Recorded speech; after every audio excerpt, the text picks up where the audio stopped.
Juste une parenthèse, un pasteur est venu me dire il y a 2-3 semaines qu'il y avait une soeur à l'église qui souffrait d'appendicite.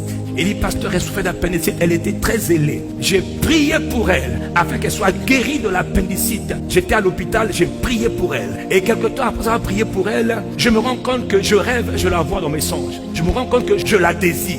J'ai envie d'elle. J'ai une envie bizarre de cette sœur pour laquelle j'ai prié. Je ne comprends pas. Première fois, ça m'arrive. Deuxième fois, je sens, je fais encore un rêve. Je la vois dans ma chambre. Elle est nue, je la désire. Mais qu'est-ce qui m'arrive? J'étais pas comme ça. Le frère est marié. Il dit, mais j'ai des sentiments que je n'avais pas. Que se passe-t-il? Il rentre en jeûne. Il prie toute la journée. Le Seigneur lui dit, la sœur pour laquelle tu es allé prier à l'hôpital, elle t'a communiqué sa charge. Elle a étouffé ton onction. Oui.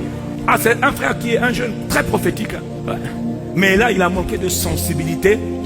Il a imposé les mains trop rapidement. Elle a éteint, il dit, elle a pris ton onction. Parce qu'effectivement, il n'arrive plus à prier. Tu te rends compte, des fois, tu peux prier pour quelqu'un, maintenant tu n'arrives plus à prier. Parce que tu as touché quelqu'un qui t'a communiqué une... La dame était chargée. Et c'est alors que quand le Seigneur lui révèle son enseigne, finalement, la dame, en fait, n'était pas malade, mais elle venait de faire un avortement. Parce qu'elle avait couché avec un autre frère de l'église qui était star. Et le Seigneur lui dit que la femme qui était venue, elle était chargée. Et elle avait une charge pour te faire tomber. Elle a détruit ton onction. Va chez ton père.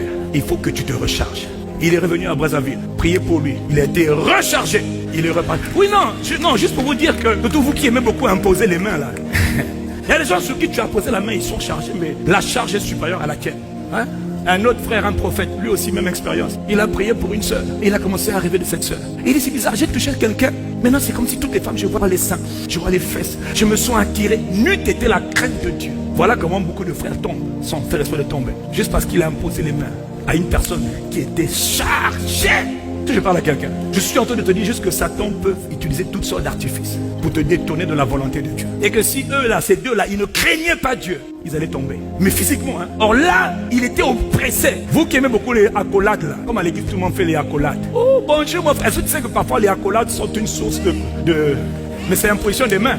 Ok. Tu trouves que j'exagère, hein? Ok. Surtout toi, sœur, qui aime beaucoup serrer les frères là. Là, je vous les jeunes, je vous vois là. Continuez comme ça là. Surtout les jeunes là. Hein? Oh, bon, à l'église là. Ah! Ce n'est pas interdit. Mais ça, c'est une chose. Tout le monde n'est pas chrétien. Tout le monde n'est pas converti. Il y en a qui viennent juste dans le but de t'éteindre. Et quand ils ont réussi à t'éteindre, ils prennent l'onction. Voilà. J'arrive plus à prier. Je commence à avoir des pensées impures. Alors, ce n'est pas le cas hier. Quand c'est comme ça, prends une journée de jeûne et de prière. Repends-toi, demande au Saint-Esprit de te recharger, de te restaurer et de te réveiller. Non, vraiment, je sens que je dois le dire. Hein. Oh, ligne de prière là. Avant de faire ligne de prière, pour que le peuple vienne prier, en même un jour plein, prie. Charge-toi. Parce que dans les lignes de prière qu'on fait là, il y en a qui sont chargés.